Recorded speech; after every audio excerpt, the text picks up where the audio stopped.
Hey everyone, welcome back to the Gossip Girl and let's talk about Nancy Tyagi. So as we all know अभी Cannes film festival चल रहा है and उसमें Nancy त्यागी का एक और आउटफिट देखने को मिला। एंड नैन्सी त्यागी का ये आउटफिट देखने के बाद Sufi Motiwala and Neha Wasim who is a singer उन्होंने कुछ स्टोरीज डालकर नैन्सी को एक्सपोज किया। तो नैन्सी का ये लुक जब बाहर आया उसके बाद नेहा वसीम ने कुछ स्टोरी शेयर करी इंस्टाग्राम पर, जिसमें she wrote this quote said looks too familiar just wondering. And उसके बाद नेहा वसीम ने अपना एक फ़ोटो शेयर किया जिसमें वो भी एक सिमिलर टाइप ऑफ ड्रेस पहनी हुई थी। एंड इवन जब सूफी मोतीवाला ने नैन्सी के आउटफिट पर रिएक्ट करते हुए एक वीडियो बनाई थी उसके बाद उन्हें भी काफ़ी सारे मैसेज आए। इसमें लिखा था कि I call the source Bombay real designer, she said they given this to Nancy Tyagi for carpet look and the problem is Nancy never give credit to small creator.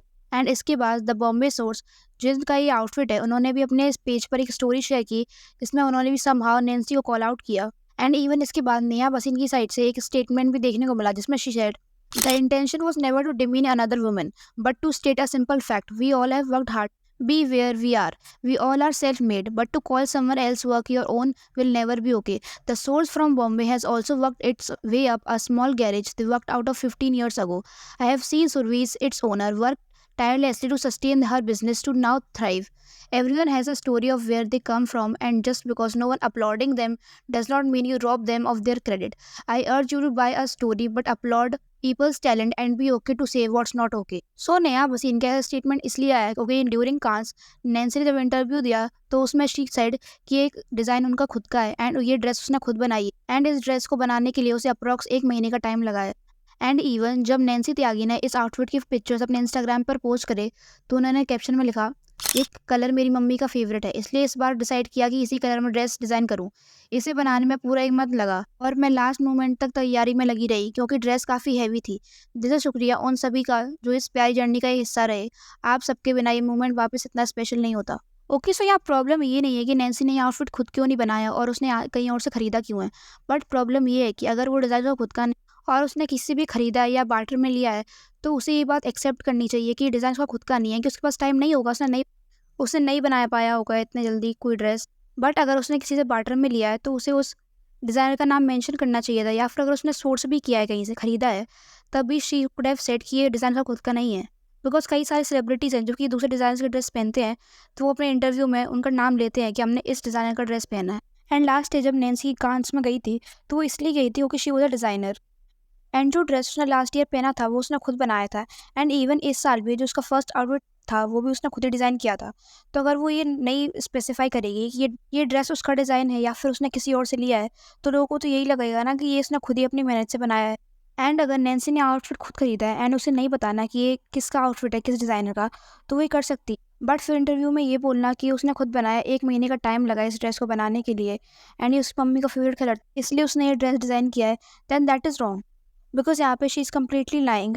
क्योंकि इस साल नैन्सी जो दोनों आउटफिट देखने को मिले हैं तो नैन्सी का जो फर्स्ट आउटफिट था उससे ज़्यादा सेकंड आउटफिट को प्रेज़ किया जा रहा था। एंड फिर लोगों ने कुछ ऐसे कमेंट्स करने स्टार्ट कर दिए, रेंटेड, टेकन, सोर्स, रिक्रिएट सब ठीक है बट इतना सिंपैथी वाला caption, kindly keep credit where it is due, do not steal their limelight, stop lying, this costume is not yours, this is from the source Bombay, I have been following you and no doubt you are talented but taking fake credit for your self is not done.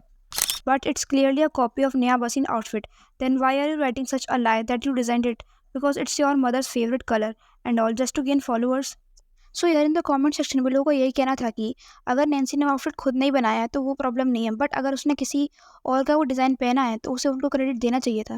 Because अगर कल के दिन Nancy किसी के लिए outfit design करती है and वो सेलिब्रिटी फिर उसे वो क्रेडिट नहीं देगा तो क्या नैन्सी को वो अच्छा लगेगा? ऑब्वियसली नहीं। जस्ट बिकॉज नैन्सी बहुत फेमस है एंड जिसका ये आउटफिट है वो पेज इतना ज़्यादा फेमस नहीं है, इसका ये मतलब तो नहीं होता है कि नैन्सी उनको उनका क्रेडिट नहीं देगी। जिसका भी वो डिज़ाइन है वो इंसान को क्रेडिट डिजर्व करता है बिकॉज वो जो आउटफिट है वो एग्जैक्टली सेम है जो कि उस पेज ने पोस्ट किया है।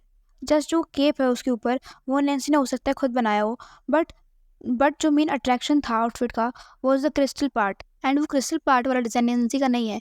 एंड वो डिज़ाइन जिसका भी है नैन्सी को उन्हें उनका क्रेडिट देके ग्रेटिट्यूड शो करना चाहिए था। एंड इस टाइम पे ऐसा नहीं है कि अगर नैन्सी से गलती हुई है तो उसे पूरी तरीके से कैंसिल ही कर दिया जाए, but at this moment Nancy ये कर सकती है कि जो भी उससे गलती हुई है वो उसे एक्सेप्ट कर ले। वो कोई भी एक स्टोरी या पोस्ट डालकर माफ़ी मांग सकती है। और ऐसा भी नहीं है कि लोग उसको बिन मतलब की हेट कर रहे हैं, लोग एक्चुअली उसे पसंद करते हैं एंड उसकी जर्नी काफ़ी ज़्यादा रिस्पेक्ट करते हैं। एंड इसी वजह से लास्ट ईयर कैंस में डेब्यू करने के बाद ही उसे इमेंस फेम मिला था। इसलिए ये जो भी ब्लंडर हुआ है नैन्सी की साइड से, उसे नैन्सी को एक्सेप्ट करना चाहिए एंड उसके लिए उसे अपोलोजाइज़ करना चाहिए। Because this is not the first time जब नैन्सी ऐसा कुछ कर रही है। पहले भी वो एक बार स्मॉल बिज़नेस फ्रॉड कर चुकी है। फ्यू मंथ्स बैक एक ब्रांड है कॉल्ड एम्बेलिशा। उस ब्रांड ने नैन्सी त्यागी की कज़न को कॉन्टैक्ट किया कि वो नैन्सी को कुछ पीआर भेजना चाहते हैं एंड उस पीआर के बदले नैन्सी कोई भी स्टोरी या रील पोस्ट कर सो उसके बाद नैन्सी त्यागी कज़न और ब्रांड का कॉन्वर्सेशन हुआ एंड उस कॉन्वर्सेशन के बाद ये फाइनलाइज़ किया गया कि उस पीआर के बदले नैन्सी की स्टोरी शेयर करेगी अपने इंस्टाग्राम पे। एंड ये जो नैन्सी त्यागी कज़न है, वो उसका पीआर स्टफ हैंडल करती थी। इसी वजह से उस ब्रांड ने ये डील फाइनलाइज़ की। बट ये डील फिक्स होने के 1 महीने बाद तक भी नैन्सी की साइड से कोई भी स्टोरी, पोस्ट, रील कुछ भी देखने को नहीं मिला। एंड इस सब के बाद जब उस ब्रांड ने नैन्सी कज़न को और नैन्सी को कॉन्टैक्ट करने का ट्राई किया, तो उस टाइम पे भी उनके मैसेज को कंप्लीटली इग्नोर किया जा रहा था नैन्सी की साइड से। एंड पूरे 1 महीने बाद जब उन्होंने रिस्पॉन्स किया, तो उनका कहना ये था कि नैन्सी अब स्टोरी नहीं डाल पाएगी, तो आप अपना ये पीआर वापस ले लो। विच वाज़ सो रॉन्ग बिकॉज़ बड़ी कंपनी भी जो होती हैं, वो भी 7 या 14 डेज़ का रिटर्न रखती है। एंड ये जो ब्रांड था, ये तो स्मॉल बिज़नेस था, तो उनके लिए पूरा 1 महीने बाद भी रिटर्न लेना काफ़ी ज़्यादा मुश्किल था। ऑल्दो ब्रांड ने नैन्सी को और नैन्सी को काफ़ी ज़्यादा समझाने का ट्राई भी किया कि प्लीज़ एक स्टोरी पोस्ट कर लो, बिकॉज़ उनके लिए काफ़ी ज़्यादा मुश्किल होगा अब रिटर्न करना। बट स्टिल समहाउ उन्होंने मैनेज किया। So it was a mess because 1 महीने तक आपने प्रोडक्ट रखा और हो सकता है कि आपने वो प्रोडक्ट यूज़ भी किया हो एंड 1 महीने तक अपने पास रखने के बाद आप ब्रांड को बोल रहे हो कि रिटर्न कर लो। So this is so wrong. और ऐसा भी नहीं है कि नैन्सी के साथ पहली बार ऐसा हुआ है। और भी कई सारे ज्वेलरी ब्रांड्स हैं जिन्होंने ये क्लेम किया है कि नैन्सी ने फ्री में उनके ज्वेलरी पीस रख लिए। पहले डिसाइड हुई थी कि वो उन पीसेस के बदले कोई भी स्टोरी या रील पोस्ट करेगी, बट जैसे ही नैन्सी को ज्वेलरी मिल गई, उसके बाद उनके मैसेज का रिप्लाई आना बंद हो गया एंड ज्वेलरी पीस रख लिए गए एंड उसके बदले जो भी डिमांड्स थी उनको फुलफिल नहीं किया गया। एंड ये सिर्फ नैन्सी के साथ नहीं, और भी कई सारे बड़े इन्फ्लुएंसर्स हैं जो कि हर स्मॉल बिजनेस के साथ करते हैं, प्रोडक्ट्स रख लेते हैं एंड उसके बाद रील और या फिर जो भी डिमांड होती है उन्हें फुलफिल नहीं करते। एंड कई बार ये सारी चीज़ें सामने नहीं आती है बिकॉज अगर कोई स्मॉल बिजनेस ये सब बताने का ट्राई भी करता है, तो लोग यही बोलते हैं कि किसी ने बड़े इन्फ्लुएंसर का नाम लेके ये सिंपैथी गेन करने का ट्राई कर रहा है ताकि इसको थोड़ा क्लाउड मिल जाए। सो ये आउटफिट वाला scandal is not the first time जब नैन्सी को किसी स्मॉल बिजनेस ने क्रिटिसाइज़ किया है। पास्ट में भी नैन्सी का सर्टेन शेडी बिहेवियर देखने को मिला है, बट पहले क्योंकि वो ज्वेलरी वाला मैटर सामने नहीं आ पाया था, बट ये कैंस वाला मैटर सबको पता चल गया है, इसलिए अब ऑडियंस भी नैन्सी को क्रिटिसाइज़ कर रही है। एंड लोग नैन्सी से डिसअपॉइंटेड इसलिए भी हैं क्योंकि नैन्सी ने खुद ही वो जर्नी जी है। उसने भी काफ़ी मेहनत की है, उसका भी बहुत ही स्मॉल ब्रांड इमेज था, बट नाउ जब वो फेमस हो चुकी है, तो वो सेम स्मॉल ब्रांड्स को एक्सप्लॉइट कर रही है, विच इज़ सो रॉन्ग।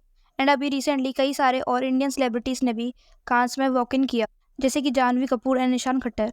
उनका इस साल कांस में डेब्यू था and even Karan Johar and Natasha Poonawalla was also spotted in Cannes and even Mouni Roy and Aishwarya Rai Bachchan ने भी कांस अटेंड किया। And to all the people wondering कि ये कांस के आउटफिट्स डिफरेंट डेज पे क्यों देखने को मिल रहे हैं, क्योंकि ये जो कांस फेस्टिवल है, ये 13 मई से लेकर 24 मई तक है। ये मेट गला की तरह वन डे इवेंट नहीं है, इसलिए इस टाइम फ्रेम के बीच जो भी सेलिब्रिटीज़ ये कांस को अटेंड करने वाले हैं, वो कारपेट पे वॉक इन कर सकते हैं। सो या that's it for the video and do let no in the comment section कि नैन्सी त्यागी के शेडी बिहेवियर के बारे में आपका क्या ओपिनियन है। And also if you like this video, don't forget to like, share and subscribe to my channel. Thank you.